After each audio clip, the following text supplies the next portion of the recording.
High Court ruling dismissing all the cases filed against the lifting of the ban on genetically modified crops and foods in the country, the government launched an awareness creation campaign for the first time, which brought together religious leaders and biotechnology scientists in efforts to disseminate information on the safety of GMO crops and foods. But smallholder farmer groups opposed to GMO crops are concerned over the labeling of GMO foods in the market, as well as the protection of farmers who prefer not to grow GMO crops. On Heartbeat tonight, NTV's health and science reporter Bridget Singana delves into one of the most controversial agricultural technologies in the country and explains its impact on Kenya's food and nutritional security.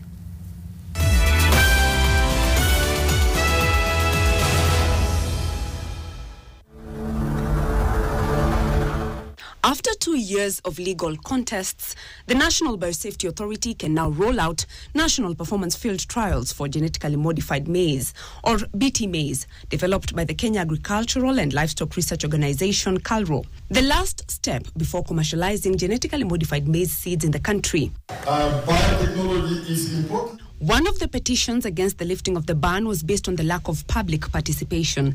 And for that, the government and the African Agricultural Technology Foundation, AATF, have begun a series of stakeholder engagements by meeting the religious community in the country with the hope of striking a truce between science and religion, which at times clash, especially over hot subjects like genetically modified crops.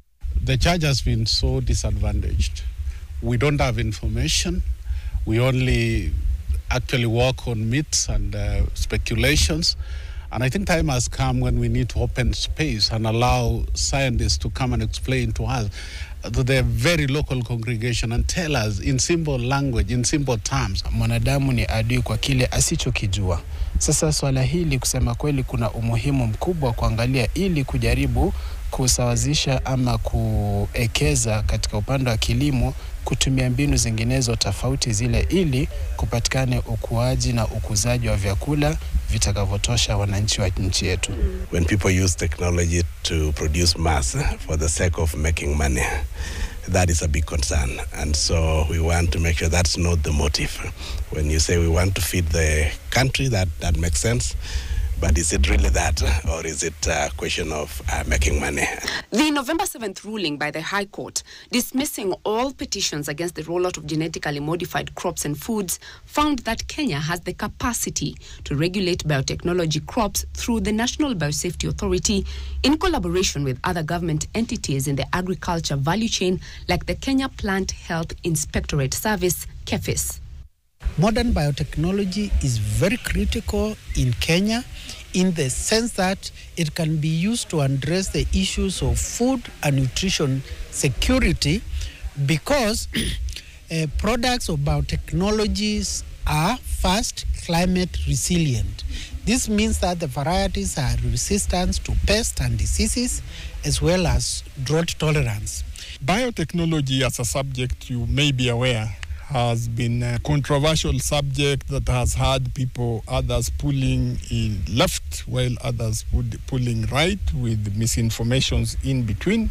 And it's forums such as this one that can allow any questions or any fears or any myths to be laid on the table before scientists that can be able to unpack this and simplify so that people get to know. However, smallholder farmers' rights organizations like the Seed Savers Network Kenya say agricultural policies such as the decision to allow for the growing of GMO crops in the country are anti-people. So there are normally a lot of time laws to facilitate business engagement of corporate world, and therefore, irrespective of what the people feel, these laws keep on coming because they are not coming because of the people, they are not coming because they are needed. In any case, they are not needed by the groups like farmers or local business people or small business people. They are not needed by them.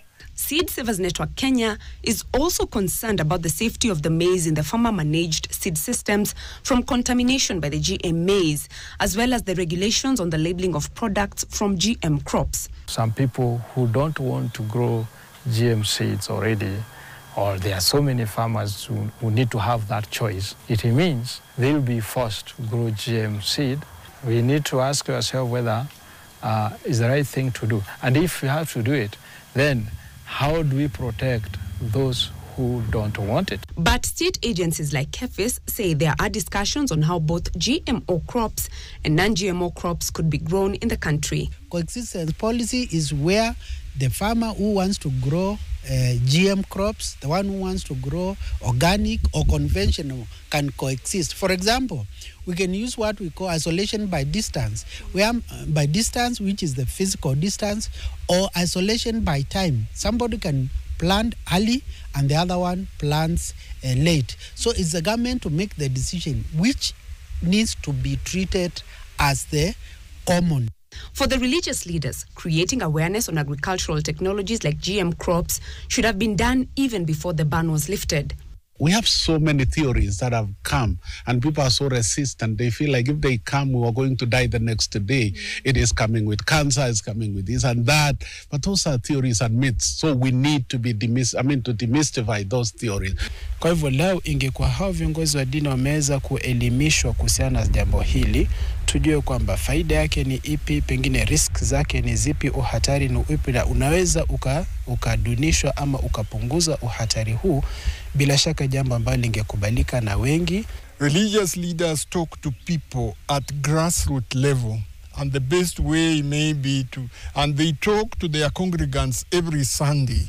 So if we can be able to talk to them and tell them the right information and as objective and as clearly as can be, we hope that they can also, in the course of engaging their congregants, help to say what is right and also demystify what is wrong. We are not saying that's the only solution, but we think that a technological approach to the challenge of climate change would help mitigate some of the impacts of climate change. And we are therefore tackling this through advocacy and the actual development of drought-tolerant crops. At the moment, genetically modified cotton resistant to the African bollworm has been released to farmers who have been growing it for the last 4 years.